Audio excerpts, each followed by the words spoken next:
Selamat datang di channel Alur Donghua. Sebelum menonton, silahkan subscribe, biar Mimin tambah semangat update-nya. Suasana gembira yang menyelimuti seluruh kota, yang disebabkan oleh pernikahan akbar Yun Che dan Chang Yue, belum sepenuhnya hilang ketika berita mengejutkan datang dari dalam istana kekaisaran. 2 hari setelah pernikahan akbar Yun Che dan Chang Yue, Chang Wanhe tiba-tiba mengeluarkan perintah untuk menangkap putra mahkota dan pangeran ketiga, mengunci mereka di dalam penjara dengan keamanan maksimum. Kemudian, dia secara pribadi menyebutkan lusinan kejahatan, yang sebenarnya termasuk kejahatan yang mengejutkan yaitu pemberontakan dan rencana pembunuhan ayah. Kemudian, setelah 3 hari, putra mahkota Chang Lin, dan pangeran ketiga Chang Suo dipenggal di depan umum, dan semua anggota KAM mereka juga ditangkap dan disingkirkan tanpa kecuali. Chang Wanhe telah bertindak dengan sikap tenang yang tak tertandingi sampai sekarang setelah pulih beberapa bulan yang lalu, dan merebut kembali otoritas seorang kaisar di bawah pengaruh Yun Che. Namun, begitu Yun Che dan Chang Yue menikah, dia tiba-tiba mengambil tindakan drastis. Dia tidak ragu-ragu menggunakan segala cara yang dimilikinya untuk menunjukkan tekad dan tanpa ampun seorang kaisar. Sepertinya dia sudah memutuskan untuk melakukannya dan hanya menunggu kesempatan yang tepat. Melihat sikap Chang Wanhe yang seperti itu, semua pangeran lainnya, serta faksi dan pejabat berpengaruh yang awalnya lebih memilih memihak putra mahkota dan pangeran ketiga, merasa diri mereka dalam bahaya dan ketakutan. Sekarang Chang Wanhe mendapat dukungan Yun Che, kekuatan pencegah dari otoritasnya sama sekali tidak kalah dengan 3 sekte besar. Mereka tidak punya nyali sama sekali untuk menentang atau tidak menaati Chang Wanhe saat ini. Untungnya, setelah memenggal kepala putra mahkota dan pangeran ketiga, serta anggota kelompoknya, Chang Wanhe tidak menunjukkan tanda-tanda akan mengambil tindakan lagi. Mereka sangat lega mengetahui bahwa tidak berada dalam bahaya, dan mereka tidak kehilangan waktu untuk mengungkapkan kesetiaan kepada Chang Wanhe dengan menggunakan segala macam cara. Mereka berperilaku sangat putus asa, seolah-olah mereka ingin membuka dada mereka dan mengeluarkan hatinya untuk dipersembahkan kepada Chang Wanhe dan membuatnya melihat pengabdian mereka terhadapnya terisi di dalamnya untuk membuktikan kesetiaannya. Kekuatan dalam genggaman Chang Wanhe telah mencapai titik tertinggi sejak masa pemerintahannya sebagai Kaisar Kekaisaran Angin Biru, itu adalah ketinggian yang bahkan tidak pernah berani dia pikirkan sebelumnya. Posisinya sebagai Kaisar juga sangat stabil dibandingkan masa lalu. Sekarang, bahkan 3 sekte besar tidak lagi berani meremehkan martabatnya sebagai Kaisar. Chang Wanhe sangat jelas bahwa hanya karena kebaikan Yun Che dia bisa menikmati semua hal ini. Dia sangat berterima kasih kepada Yun Che, dan sangat menghormati Xiao Lai. Di hadapan Xiao Lai dia akan bertindak tanpa menunjukkan keagungan seorang kaisar, dan memperlakukannya seperti saudara yang setara. Adapun pengantin baru, Yun Che dan Chang Yue, mereka tidak tertarik dengan apa yang terjadi di istana kekaisaran, dan menghabiskan setiap hari mereka dengan tubuh menempel satu sama lain. Hari-hari berlalu tanpa ada yang menyadarinya, dan periode 1 bulan di mana Yun Che setuju untuk pergi ke Frozen Cloud Asgard, dengan cepat mendekati akhir. Sebelum berangkat ke Frozen Cloud Asgard, Yun Che tidak lupa untuk berurusan dengan masalah penting tertentu. Masalah ini memang merupakan alasan mengapa dia dipandang sebagai iblis yang membunuh orang lain dengan mengabaikan kehidupan manusia, oleh orang-orang biasa. Kota Kekaisaran Blue Wind, Balai Suci Medis.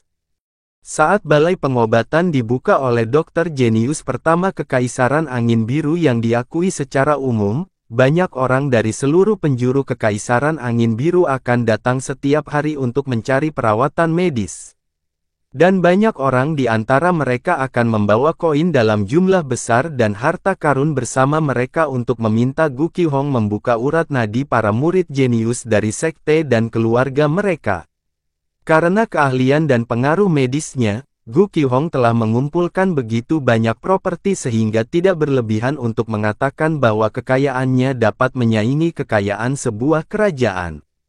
Namun, selama beberapa hari terakhir, pintu masuk Medical Sein Hall tetap ditutup dan tidak pernah dibuka satu kali pun. Di masa lalu, alasan di balik Medical Sein Hall tetap ditutup untuk waktu yang lama mungkin karena Gu Qihong meninggalkan tempat itu selama beberapa waktu untuk berkeliaran di tempat lain, namun kali ini alasannya tidak sama seperti sebelumnya. Saat ini Gu Qihong tetap berada di dalam ruang medis sepanjang waktu. Sejak dia mendengar berita tentang penangkapan mendadak, lalu pemenggalan kepala putra mahkota dan pangeran ketiga, pikirannya berada dalam kondisi yang sangat kacau. Pikirannya benar-benar dipenuhi rasa takut, karena dia menghabiskan setiap hari dalam kekhawatiran dan kecemasan. Beberapa bulan yang lalu, dia samar-samar menyadari bahwa pengobatan Yun Che telah menyembuhkan penyakit Chang Wanhe. Dia sangat jelas tentang penyakit yang diderita Chang Wanhe. Karena Yun Che berhasil mengobati Chang Wanhe, dia pasti sudah memahami alasan di balik penyakitnya. Kalau begitu, dia pasti akan menjadi orang pertama yang dicurigai. Tidak salah. Dia akan menjadi satu-satunya tersangka. Jika orang lain yang dia hadapi, Gu Qihong sangat menyadari bahwa dengan pengaruhnya, dia tidak perlu takut akan pembalasan apapun. Tapi Yun Che adalah orang gila yang tidak ragu-ragu untuk langsung memusnahkan klan surga terbakar. Dan dengan kejam memukuli seorang pangeran dari sekte Phoenix Ilahi. Selama Yun Che ingin membunuh dokter seperti dia pasti akan melakukannya tanpa keraguan. Hari-hari ini, dia tinggal di dalam balai pengobatan, menghabiskan hari-harinya berdoa untuk kesejahteraannya dan melakukan yang terbaik untuk memikirkan cara untuk bertahan hidup melalui kesulitan saat ini. Dia bahkan berpikir untuk melarikan diri ke kerajaan lain. Namun, sebelum dia mendapat kesempatan untuk bertindak, malaikat maut sudah turun di belakangnya. Dr. Jenius Agung Gu, area di luar pintu masuk balai pengobatan sama ramainya dengan pasar, tapi disinilah Anda, dengan santai dan nyaman, menghabiskan waktu. Dr. Jenius legendaris nomor 1 dari Kekaisaran Angin Biru menghabiskan hari-harinya dengan menyenangkan seperti makhluk abadi. Gu Qihong terkejut ketika sebuah suara tiba-tiba terdengar dari belakangnya, dan dia berbalik secepat kilat. Ketika dia melihat Yun Che, seluruh tubuhnya menggigil saat jantungnya bergetar. Dia berkata dengan tergagap, kamu, jadi itu Yun, Tuan Yun. Saya benar-benar tersentuh, dan sangat, tersanjung, karena Tuan Yun secara pribadi mengunjungi, tempat tinggal saya yang sederhana. Ada 4 murid pribadi di sisi Gu Qihong, dan tidak satu pun dari mereka mendeteksi kedatangan Yun Che di tempat ini. Melihat Yun Che yang tiba-tiba muncul seperti hantu, mereka semua gemetar ketakutan. Mereka membungkuk dan bahkan tidak berani menghela nafas. Sebagai murid penerusnya, mereka tahu dengan jelas apa yang telah dilakukan Gu Qihong terhadap Chang Wanhe. Mereka juga menghabiskan hari-hari terakhir dengan cara yang sama seperti Gu Qihong, dalam keadaan cemas terus-menerus. Yun Che mendekati mereka dengan cibiran di wajahnya, pindah. Terhormat, lalu kenapa aku tidak melihat apapun kecuali ketakutan tertulis di wajahmu? Apakah kamu kebetulan takut padaku? Astaga! Itu sungguh aneh. Kami tidak memiliki hubungan apapun sampai sekarang, dan jarang melihat wajah satu sama lain, jadi mengapa kamu takut padaku? Tidak, Gu Qihong berkata dengan ketakutan. Dalam waktu beberapa tarikan napas yang sangat singkat ini, tubuhnya sudah mengeluarkan banyak keringat, dan bahkan butir-butir keringat menetes dari ujung jarinya. Tuan Yun adalah satu-satunya menantu Kaisar Kekaisaran Angin Biru, dan juga di depan umum, dikenal sebagai Blue Wind nomor 1. Tentu saja merupakan suatu kebanggaan bagi seorang dokter seperti saya untuk dapat bertemu dengan Tuan Yun. Oh, dokter, Anda mengatakan bahwa Anda seorang dokter. Saya kebetulan mempunyai pertanyaan mengenai perawatan medis. Saya tidak tahu apakah saya dapat berkonsultasi mengenai hal ini dengan Anda, kata Yun Che sambil menyipitkan matanya. Ada cahaya dingin yang mengintai di kedalaman matanya. Gu Qihong biasa menyebut dirinya orang suci medis. Dia secara alami tidak tahu bahwa gelar yang diproklamirkan sendiri ini membuat Yun Che merasa sangat tidak menyenangkan. Karena gurunya yang mengajarinya seni penyembuhan disebut orang suci medis dari benua Azure Cloud. Karena dokter sampah dengan hati yang jahat ini memiliki gelar yang sama dengan gurunya yang paling dihormati, itu benar-benar menodai dua kata, orang suci medis. Gu Qihong sudah kehabisan akal, dan hanya bisa menganggukkan kepalanya sebagai jawaban. Ini merupakan suatu kehormatan bagi saya bahwa Anda ingin berkonsultasi dengan saya. Tuan Yun, tolong beritahu saya apa yang ingin Anda ketahui. Orang rendahan ini pasti akan berusaha semaksimal mungkin untuk memberikan jawaban yang memuaskan. Kamu tidak perlu terlalu gugup. Saya hanya mempunyai masalah kecil yang ingin saya konsultasikan. Saya yakin dokter setingkat Anda dapat dengan mudah memberikan solusinya. Yun Che menggerakkan sudut mulutnya ke atas, matanya jahat dan aneh. Ada seseorang di dekatku yang memiliki parasit berbisa yang disebut parasit pengikat kehidupan pemakan jiwa di dalam tubuhnya. Saya tidak tahu apakah dokter jenius agung Gu mengetahui cara untuk menyelamatkannya. Bagi Gu Qihong, 5 kata parasit pengikat kehidupan yang memakan jiwa terdengar seperti malaikat maut yang menekannya untuk mati, dan menyebabkan seluruh tubuhnya bergetar hebat. Kakinya lemas dan dia hampir berlutut di lantai. Dia berkata dengan suara yang sangat gemetar, "Tidak, saya tidak tahu." Yang rendahan ini, hanya memiliki keterampilan medis yang tidak signifikan, dan belum pernah mendengar hal seperti parasit pengikat kehidupan pemakan jiwa. Saya meminta pada Tuan Yun untuk memaafkan ketidaktahuan saya. Oh, kamu tidak tahu. Yun Che tertawa muram. Setelah menghabiskan lebih dari 100 tahun, kamu bahkan tidak tahu tentang sesuatu yang sekecil parasit pengikat kehidupan yang memakan jiwa, namun kamu masih berani menyebut dirimu sebagai dokter jenius nomor 1 di Blue Wind. Jadi kamu hanyalah salah satu dari orang-orang yang mendapatkan ketenaran dengan menipu publik, ya. Jika orang lain melakukan hal seperti itu, saya tidak akan mempedulikannya. Namun, jika seorang dokter yang seharusnya berbuat baik kepada masyarakat dengan menyelamatkan nyawa orang tidak memiliki keterampilan medis yang baik, kemauan untuk merawat orang, dan etika kedokteran, apalagi menyelamatkan orang, dia malah akan merugikan mereka. Selain itu, tidak hanya 1 atau 2 orang saja, namun banyak orang yang akan dirugikan dengan adanya penipuan tersebut. Karena kamu sudah menjadi sampah yang tidak bisa berbuat apa-apa selain merugikan orang lain, kamu tidak perlu tinggal di dunia ini lebih lama lagi. Ah, mata Gu Qihong membelalak. Dia baru saja mencoba mengatakan sesuatu ketika lampu merah tiba-tiba menyala di depan matanya. Kilatan api Phoenix melintas dan langsung menembus dada Gu Qihong, meninggalkan lubang besar di atasnya. Ekspresi wajah Gu Qihong membeku dan tubuhnya jatuh ke lantai. Darah mulai mengalir keluar dan dengan sangat cepat berkumpul di bawah tubuhnya. Tuan, keempat murid Gu Qihong sangat ketakutan hingga wajah mereka menjadi pucat pasi. Meskipun mereka secara tidak sadar mengeluarkan suara mereka dengan panik, tidak satu pun dari mereka memiliki keberanian untuk pergi ke tubuh Gu Qihong, dan mereka hanya tetap berjongkok di sudut dinding. Ketika tatapan Yun Che beralih ke mereka, seluruh tubuh mereka gemetar, dan gigi mereka bergemeretak, mereka berdua bahkan buang air kecil di tempat. Cara Yun Che memang sama ganas dan kejamnya seperti iblis.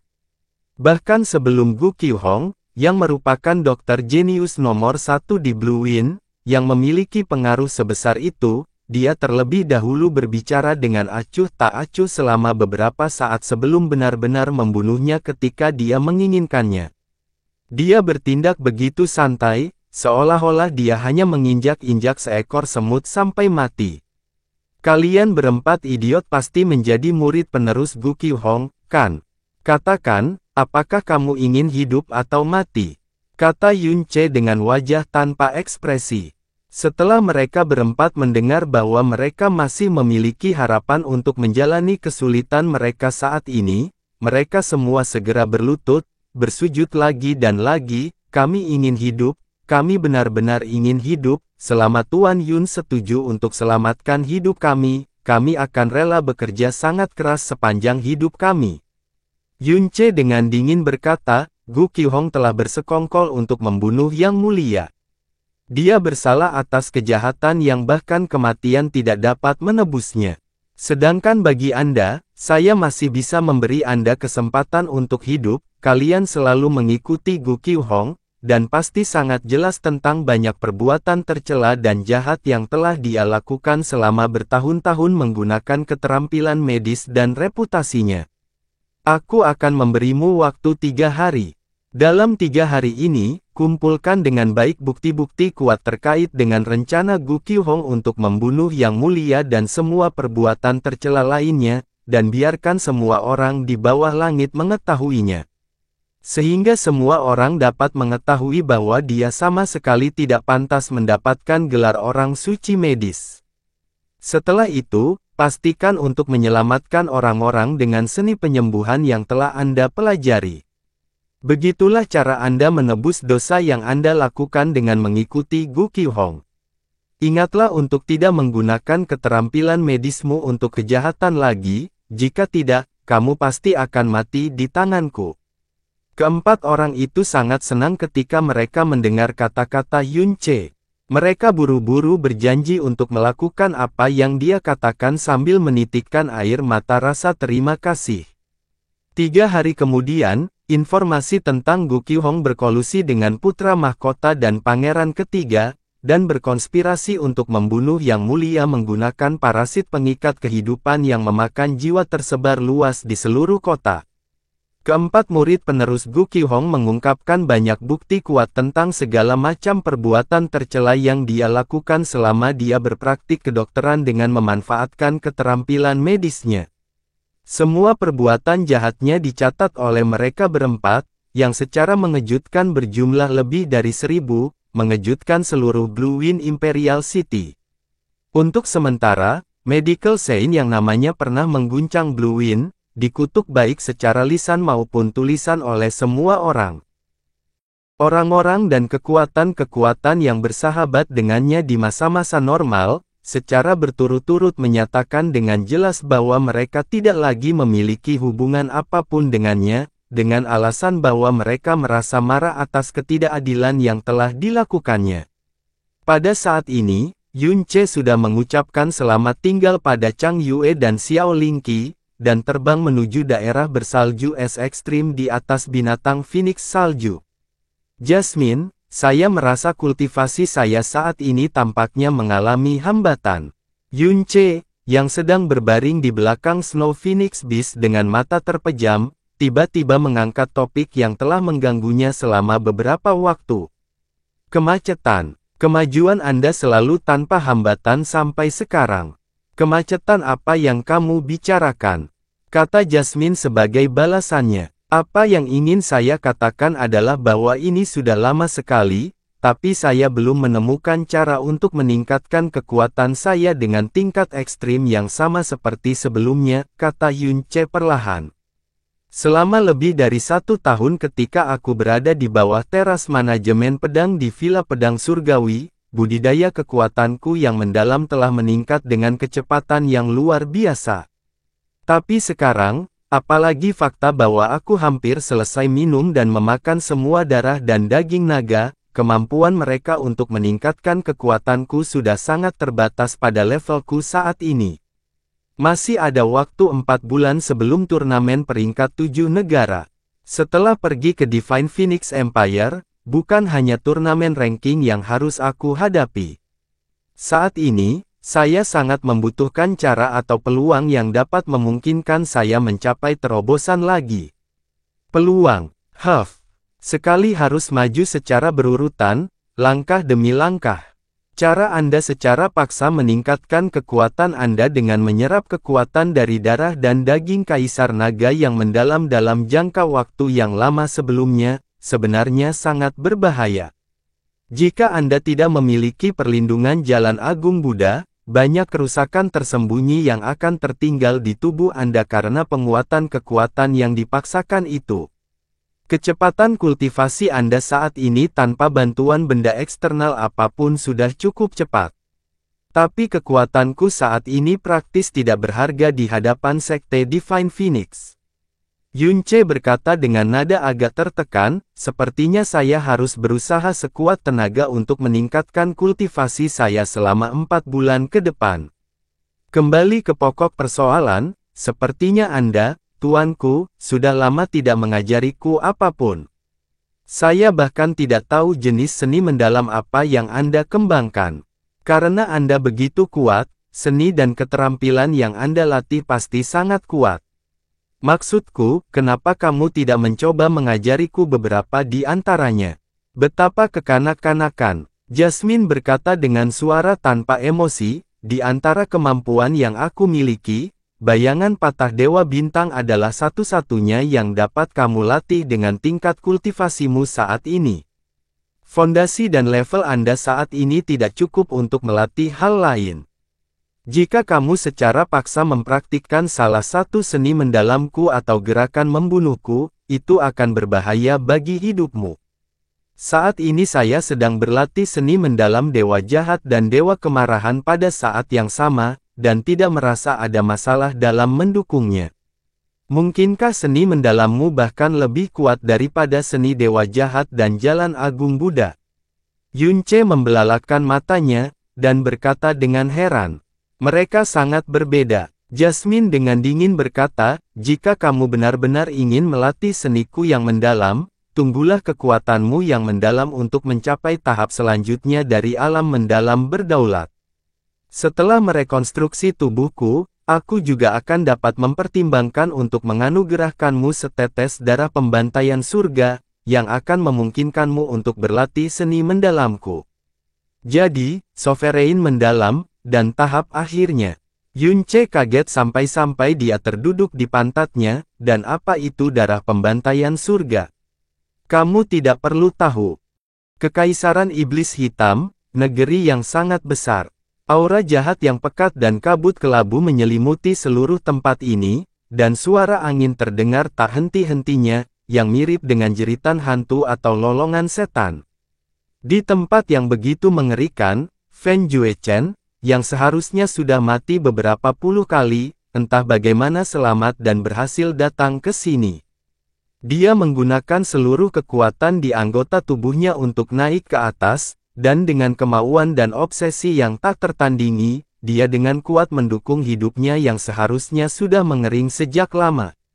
Akhirnya, dia naik ke ujung tempat ini, ada peti mati batu giok besar di depan matanya. Peti mati batu giok itu semi-transparan, dan ada kabut hitam yang nyaris tak terlihat bergerak di dalamnya. Jadi kamu akhirnya tiba, raja ini telah menunggumu sangat lama. Kabut abu-abu di dalam peti batu giok tiba-tiba mulai bergoyang, dan suara menakutkan terdengar di benak Fen Juechen. Siapa kamu? Raja ini adalah orang yang kamu cari. Dan Andalah yang telah ditunggu-tunggu oleh raja ini. Gunakan kunci di tanganmu untuk membuka belenggu yang telah menyegel jiwaku ini. Raja ini akan memberimu kekuatan tertinggi sebagai hadiahmu. Atas dasar apa, kamu mengharapkan aku mempercayaimu? Raja ini tidak punya sarana untuk bersaksi atas perkataannya, tapi saat ini kamu hanya bisa memilih untuk percaya pada raja ini. Jika kamu tidak mendapatkan kekuatan raja ini saat ini juga, maka kamu akan segera mati. Raja ini dan Anda memiliki watak yang sama. Kebencian dan obsesi yang tak terbatas di dalam jiwa Anda, dan kebencian serta obsesi raja ini akan bergabung bersama, membuat Anda berkali-kali lebih kuat dari diri Anda saat ini. Dengan kekuatan raja ini, kamu bisa membalas dendam terhadap siapapun di dunia ini yang berseteru darah denganmu. Raja ini hanyalah sisa jiwa yang rusak sekarang, jadi jika kamu ingin membalas dendam, kamu perlu mendapatkan dukungan dari tubuhmu. Jika raja ini dibebaskan, tidak ada apa-apa selain manfaat tak terbatas bagi Anda. Kalau tidak, jika kamu terus seperti ini, kamu hanya bisa menunggu kematianmu. Tangan Fen Juechen terulur ke depan saat bergetar, dan kunci hitam pekat jatuh ke peti penyegel jiwa. Dalam sekejap mata, kabut muncul dari setiap bagian peti penyegel jiwa, dan sinar cahaya melintas sesaat dari sebuah formasi, sebelum menghilang tanpa jejak. WOOSH. Angin menakutkan mulai bertiup dari segala arah saat peti mati penyegel jiwa tiba-tiba terbuka. Jiwa yang tersegel di dalam peti mati segera keluar dari sana, dan tertawa terbahak-bahak dalam kenikmatan yang luar biasa. Kemudian, ia langsung berlari menuju Fen Juechen, tanpa ampun menusuk jiwanya dan masuk ke dalamnya. Hahaha. 1 milenium, sudah 1 milenium. Raja ini akhirnya memperoleh kebebasan. Sepertinya surga akhirnya menunjukkan belas kasihan, dan memberi raja ini kesempatan untuk membalas dendam terhadap orang-orang yang sangat dibenci oleh raja ini. Hahaha. Nah, raja ini berterima kasih padamu karena mengizinkan raja ini mendapatkan kembali kebebasannya. Untuk membalas kebaikanmu, raja ini akan menggantikan jiwamu dan menjadi pemilik baru tubuhmu yang bobrok ini. Itu pasti akan menjadi bantuan terbesar yang bisa Anda harapkan sebagai balasannya. Hahaha. Kamu, Fen Juechen merasa seolah-olah segudang jarum baja menusuk jiwanya dengan keras, dan kulitnya menjadi pucat dalam sekejap. Darah mengalir keluar dari mata, telinga, lubang hidung, dan mulutnya, dan dia mengeluarkan teriakan yang sangat menyakitkan dari mulutnya, jadi kamu ingin menelan jiwaku. Sungguh mengherankan raja ini bahwa Anda masih dapat berbicara tentang saya menelan jiwa Anda dalam kondisi yang begitu lemah. Anda tidak perlu khawatir. Setelah menelan jiwamu, raja ini akan melihat ke dalam ingatanmu dan membunuh orang yang paling ingin kamu bunuh di dunia ini untuk menanggapi kebencian pahit di hatimu. Apakah itu cukup untuk memuaskanmu? Sekarang, dengan patuh biarkan jiwamu menjadi persembahan jiwaku. Fen Juechen melolong memilukan, dan seluruh tubuhnya mengejang dan berputar dengan panik. Seluruh tubuhnya basah oleh keringat seolah-olah terkena hujan lebat. Tidak peduli betapa sakitnya tubuhnya, dia masih bisa menahannya tanpa mengeluarkan suara sedikit pun. Tapi, rasa sakit yang dia rasakan karena pikirannya terkoyak jauh lebih kejam dan mengerikan daripada mencabik-cabiknya. Dia merasa seolah-olah peniti dan bayonet baja yang tak terhitung banyaknya menusuk jiwanya dalam upaya untuk memotongnya, yang membuat kesadarannya jatuh ke jurang maut di tengah rasa sakit yang luar biasa. Jika jiwanya dihancurkan dan ditelan, menyebabkan dia kehilangan seluruh kesadarannya, maka tubuhnya akan berubah menjadi cangkang tanpa kesadarannya sendiri. Jika itu terjadi, dia tidak akan punya cara lagi untuk membalas dendam, dan dia juga akan menjadi boneka orang lain selamanya. Dibandingkan dengan membunuhnya atau mengiris tubuhnya ribuan kali, akhir hidupnya seperti ini bahkan lebih tidak bisa diterima olehnya. Fen Juechen bisa menerima kematian, dan dia bahkan bisa menerima kematian tanpa meninggalkan mayat utuh. Tapi dia pasti tidak bisa membiarkan dirinya jatuh ke level boneka belaka. Saya telah mengalami kesulitan yang tak terhitung untuk sampai di tempat ini. Karena aku ingin mencari sesuatu yang bisa memberiku kekuatan untuk membalas dendam. Menjadi boneka tidak pernah menjadi pilihan. Fen Juechen dengan ganas membuka matanya lebar-lebar. Cahaya matanya yang semula mengendur mengembun dan melepaskan cahaya kebencian yang bahkan bisa membuat iblis bergidik ketakutan. Semua tekad dan keyakinannya dilepaskan bersamaan dengan teriakan yang dia keluarkan sekuat tenaga. Cek, aku tidak berpikir kamu masih berusaha berjuang dengan sia-sia. Hahaha, ini sungguh dan sangat lucu. Bagaimana mungkin jiwa kecil dan lemah seperti milikmu, yang tidak berbeda dengan semut yang sama sekali tidak berarti di mataku, bisa lolos dari, apa, ini tidak mungkin. Apa yang kamu lakukan? Ini tidak mungkin, ini tidak mungkin.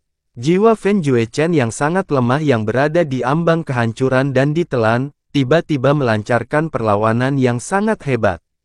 Setelah teriakan serak Fen Juechen, kekuatan perlawanan ini terus meningkat. Tidak hanya mencegah jiwa Fen Juechen ditelan oleh jiwa gelap, ia malah mengepung dan mengurung jiwa gelap sedikit demi sedikit, dan bahkan, mulai menelannya. Tidak mungkin, ini tidak mungkin. Bagaimana mungkin seorang anak laki-laki di alam mendalam roh bisa memiliki kemauan yang begitu kuat? Jiwa hitam itu tidak bisa tertawa liar lagi, suaranya sekarang membawa kepanikan dan ketakutan. Seolah-olah dia tiba-tiba jatuh dari surga ke jurang neraka. Aku, Fen Juechen, telah dikalahkan, diinjak-injak, dan dipermalukan, tapi aku masih bisa, entah bagaimana menanggungnya, karena akan tiba suatu hari, ketika aku akan membuat orang yang bertanggung jawab membayar berkali-kali lipat lebih banyak untuk itu. Namun, tidak seorang pun bahkan harus berpikir untuk membuat tubuhku menjadi boneka. Jiwa hitam itu mengeluarkan jeritan yang membekukan darah. Jiwanya yang kuat sebenarnya sepenuhnya terkurung di dalam jiwa Fen Juechen dan malah ditelan olehnya. Jika jiwanya ditelan, keberadaannya akan hilang sepenuhnya dari dunia, dan kemudian ingatannya, dan kekuatan dalam jiwanya akan menjadi miliknya. Kepada Fen Juechen, dia berteriak dengan keras karena panik, dan bahkan dengan susah payah memohon kepada Fen Juechen, lepaskan raja ini, hentikan saat ini, raja ini akan membiarkanmu memiliki kekuatan terkuatnya, raja ini tidak mampu untuk mati sekarang. Suara jiwa hitam itu tiba-tiba berhenti sejenak, dan kemudian tiba-tiba mulai bergetar karena kegembiraan. Huanger, kamu adalah Huanger. Huanger, ini benar-benar Huanger, seolah-olah jiwa hitam telah melupakan rasa sakit karena ditelan. Ia mengeluarkan suara yang sangat gembira dan terisak-isak, Huanger, aku adalah raja keluarga kerajaan malam abadi, ayah kandungmu sendiri. Seluruh tubuh Fen Juechen basah oleh keringat. Dia mencibir dan mengertakkan giginya sambil berkata, kamu sisa jiwa yang bodoh dan licik, untuk bertahan hidup melalui kesulitanmu saat ini, kamu sampai-sampai mengucapkan hal yang tidak masuk akal dan konyol seperti itu, ya. Huanger, aku benar-benar ayahmu. Ketika keluarga kerajaan malam abadi kami dimusnahkan oleh para bajingan itu, Anda juga dibunuh secara berdarah oleh mereka pada saat itu. Kemudian, ibumu mengurung sebagian jiwamu setelah kematianmu, dan menggunakan nyawanya sendiri, dia melepaskan teknik tabu malam abadi, sehingga kamu dapat bereinkarnasi setelah 1 milenium dengan setengah dari pembuluh darah dan jiwamu. Cukup, kematianmu sudah dekat, dan kamu masih terus melanjutkan omong kosong konyolmu. Fen Juechen dengan kuat mengatupkan giginya, aku akan membuatmu menutup mulutmu, selamanya. Kegigihan kemauan Fen Juechen jauh melebihi imajinasi jiwa gelap. Jiwanya yang tersisa secara bertahap kehilangan bahkan kekuatan terakhirnya untuk berjuang, dan dia juga menyerah untuk berjuang sama sekali. Ini juga baik-baik saja. Saat kamu mendapatkan ingatanku dan kekuatanku yang terkurung di dalam jiwa, secara alami kamu akan menjadi jelas tentang segalanya. Huanger, kamu adalah pangeran dari keluarga kerajaan malam abadiku, yang terakhir dari silsilah dan harapan klan kerajaan malam abadiku. Aku berharap kamu menjalani kehidupan yang baik, rebut kembali pedang ilahi dosa surgawi klanku. Bangun kembali klan kerajaan malam abadi, dan balas dendam untuk ibumu, untuk semua anggota klanmu, dan untuk dirimu sendiri. Kamu harus membalas dendam, jangan pernah lupa untuk membalas dendam. Suara jiwa hitam bergema di benak Fen Juechen untuk waktu yang sangat lama dan kemudian menghilang hingga terlupakan. Selanjutnya, jiwa ini tidak hanya menyerah dalam perjuangan, bahkan ia mengambil inisiatif untuk mengintegrasikan setiap ingatannya dan kekuatan jiwa khususnya ke dalam jiwa Fen Juechen. Kenangan yang terakumulasi selama 1000 tahun mengalir ke jiwa Fen Juechen seperti air pasang, dan ekspresinya berangsur-angsur menjadi lamban. Akhirnya, dia berlutut di tanah seperti orang tak bernyawa, dan tidak melakukan gerakan apapun untuk waktu yang lama. Wajahnya dipenuhi noda air mata yang mengalir dari matanya. Dengan bantuan Snow Phoenix Beast, Yunce membutuhkan waktu yang sangat singkat untuk mencapai Frozen Cloud Asgard dibandingkan dengan perjalanan sebelumnya. Setelah terbang melintasi padang salju yang tak terbatas, lokasi Frozen Cloud Asgard dengan cepat muncul di garis pandangnya. Melihat Frozen Cloud Asgard yang semakin dia dekati dengan sangat cepat, Yunce tidak bisa tidak memikirkan Chu Yue-chan. Dalam beberapa bulan terakhir ini, dia masih belum mendapatkan informasi apapun terkait dirinya, dan hal yang sama juga terjadi pada kasus Xia Yuanba. Dengan pengaruhnya saat ini, namanya sudah bergema di setiap sudut Kekaisaran Angin Biru. Saat Chu Yue-chan melahirkan anak mereka, dan Xia Yuanba telah pergi karena kesedihan atas kematian Yunce, mereka seharusnya segera datang mencarinya setelah mengetahui informasi bahwa dia masih hidup. Mungkinkah kalian tidak lagi berada di Kerajaan Angin Biru? Yunce berkata pada dirinya sendiri dengan agak linglung. Frozen Cloud Asgard masih tertutup dari dunia luar, namun wajar jika tidak ada yang menghentikan Yunce memasuki istana kali ini. Bahkan sebelum dia mendarat di pintu masuk, Frozen Cloud Asgard sudah merasakan kedatangannya dan Chu Yueli sedang menunggu di depan pintu masuk utama. Jadi kamu sudah datang. Wajah Chu Yueli tampak sedingin es, dan dia berbicara dengan suara yang sama sekali tanpa emosi. Junior Yunce menyapa Pericu. Saya akhirnya berhasil menepati janji itu. Yunce melangkah maju sambil berkata, Pericu secara pribadi menyambutku, membuat junior ini merasa sangat ketakutan, membiarkan King Yue datang sudah cukup. Chu Yueli tidak menunjukkan tanggapan apapun terhadap kata-kata Yunce, dan dengan acuh tak acuh berkata, Nyonya Asgard sudah menyadari bahwa Anda telah tiba. Ikuti aku. Yunce awalnya ingin mengolok-olok peri kaca beku ini. Dia akan merasa puas selama dia setidaknya bisa melihat ekspresi marahnya, tapi hasil yang dia dapatkan cukup membosankan. Dia membengkokkan mulutnya dan mengikuti Chu Yueli ke dalam.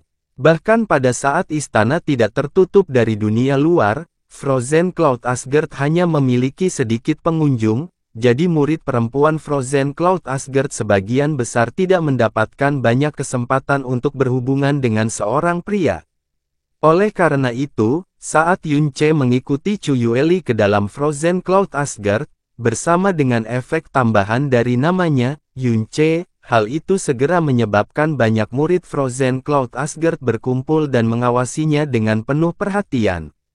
Tatapan mereka dipenuhi dengan rasa ingin tahu yang kuat terhadap pemuda yang merupakan suami nominal dari nyonya muda Asgard mereka, serta orang yang membiarkan Chu Yue-chan melanggar sumpah pantangnya. Ketika Yunce melihat Gong Yuxian, dia menemukan bahwa Xia King Yue hadir tepat di sampingnya. Dia mendekati mereka dan berkata, Junior Yunce menyapa Nyonya Frozen Cloud Asgard. Junior ini dengan ceroboh telah menyusup ke Frozen Cloud Asgard 4 bulan lalu, dan menunjukkan rasa tidak hormat terhadap senior pada saat itu. Saya berharap senior akan memaafkan kesalahan saya. Gong Yuxian merasa terkejut pada awalnya, lalu tersenyum tipis, saya tidak pernah menyangka bahwa orang yang dapat menghancurkan klan surga terbakar dan berani menginjak-injak seorang pangeran kekaisaran Phoenix suci di bawah kakinya akan menundukkan kepalanya dan mengakui kesalahannya. Yunce, kamu benar-benar membuatku memandangmu dari sudut pandang baru. Tidak perlu meminta maaf. Kehilangan kendali atas diri Anda hari itu karena kegelisahan di hati Anda dan secara paksa bergegas masuk ke dalam Frozen Cloud Asgard dapat dimengerti, oleh karena itu, hal itu dapat dimaafkan. Terlebih lagi, sepertinya kamu memang mengkhawatirkan Yue-chan. Terlebih lagi, ada benarnya kata-kata itu, kamu berbicara kepadaku hari itu. Mari kita tidak mengungkit hal ini untuk saat ini. Yunce, Nyonya Besar Asgardku ingin bertemu denganmu. Ikuti aku, King Yue, kamu juga harus ikut dengan kami.